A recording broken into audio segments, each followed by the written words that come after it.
so I continue my tour in Texas, in Houston, and now I'm in Texas Children's Hospital together with Nahir. Could you please introduce yourself? Sure, yes. My name is Nahir Cortes Santiago. I am a pediatric pathologist at Texas Children's Hospital. As you can see my microscope, this is a tool that I use every day for my work. I have a special interest in pediatric lung disease, and specifically pediatric pulmonary hypertension, as well as pediatric transplantation. So that's how I ended up here with TBX4, just trying to work together. Good. Thank you very much. So you joined TBX4Life about a year ago, and certainly TBX4 is not only kind of thing you do, you research, right? So, while we appreciate the time which you spent on our particular case, maybe you can say some words from your perspective, from the pathologist perspective, maybe what you have observed so far, and what you think is important in the research of TBX4, what it can bring. Right, yeah. So I mean, from the pathologist perspective, it's not very common for us to see cases of pulmonary hypertension in general, and even less common, of course, to see specifically TBX4.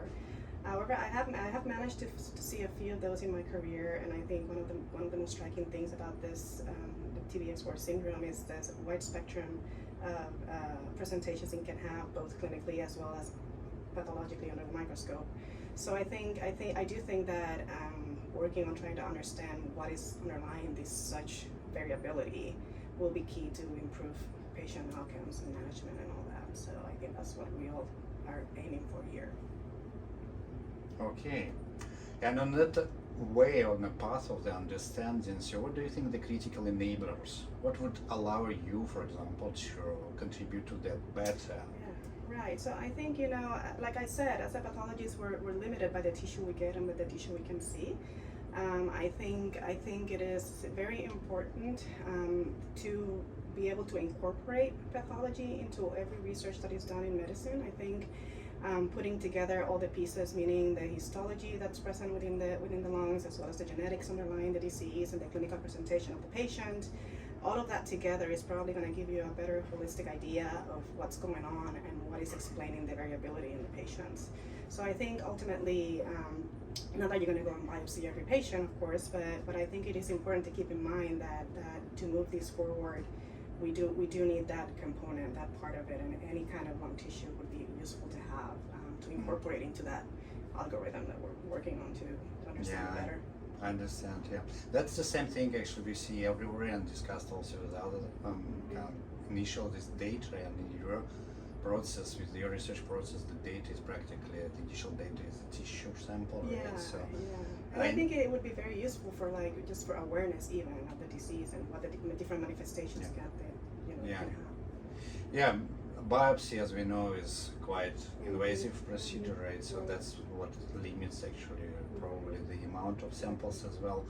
We have unfortunately also the cases in the community where the children unfortunately passed away, right? So and this is can be also autopsy. I know that every particular case is different.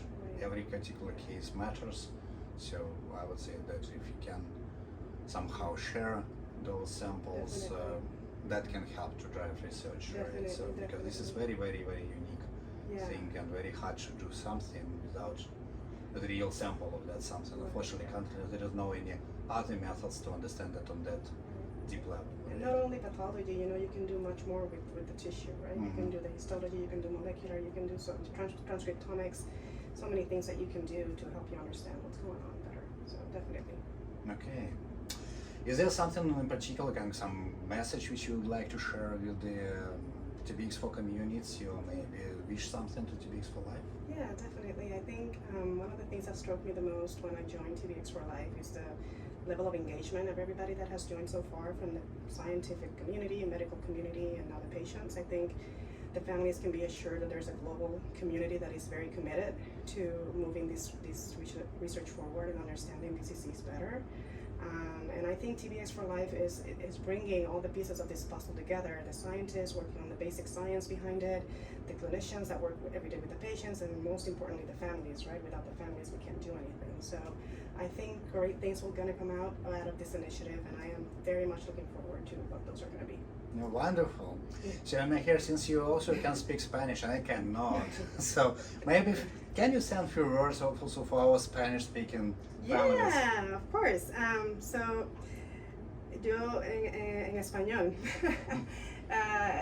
creo que las familias de los pacientes afectados con TBX4, el síndrome de TBX4, pueden estar seguros que hay una comunidad global de científicos y médicos que están trabajando muy comprometidos con la salud de ustedes y de sus hijos, y que están trabajando arduamente para avanzar las investigaciones en el síndrome de TBX4 para mejorar los tratamientos disponibles para los pacientes. Así que yo creo que envolverse en este tipo de iniciativas es el paso correcto para lo mejor que pueden hacer por sus hijos y para promover el avance de nuestro entendimiento de lo que es TBX4.